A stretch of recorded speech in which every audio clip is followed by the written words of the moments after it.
So for the coleslaw, we're going to start by pouring our 2 tablespoons of salt, which are stuck, into a big bowl, our 1.5 cups of brown sugar,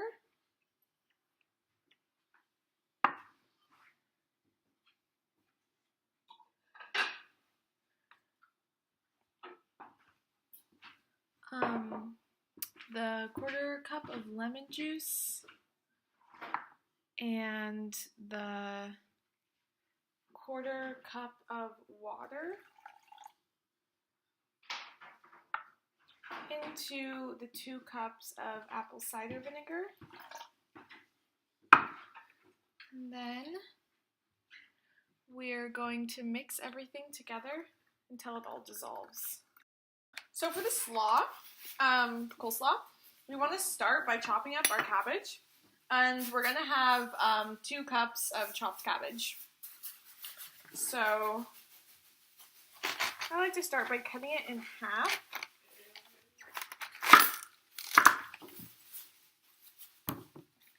And then taking 1/2 and cutting it pretty thinly. You don't want this to be, have big chunky pieces of cabbage. That doesn't taste very good, and it kind of messes up the flavors of this. So if you see, I'm cutting this into pretty thin slices. And show you a little bit closer. This is about the thickness that we're going for.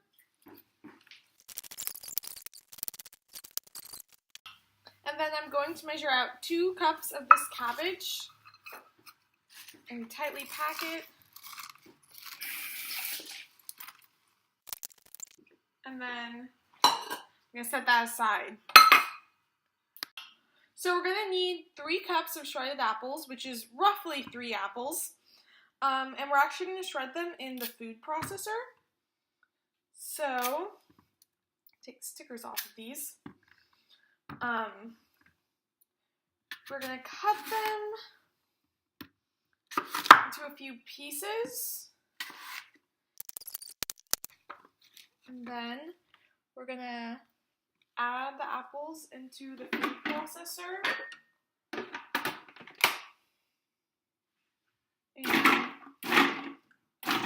let them process until they're really tiny little pieces. So,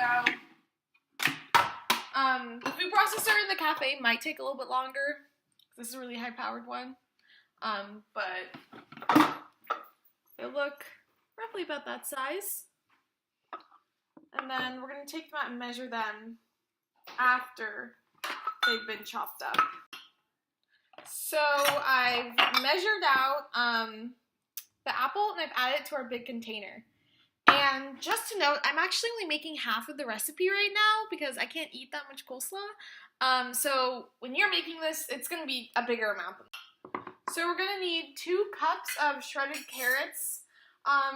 It's going to be the same process as before. We're just going to grate them on our grater. So I'm going to add the shredded carrot, 2 cups of shredded carrot, to the same bowl with the apples. And now I've got some leftover diced onions from the beet burger, and I'm just going to use these.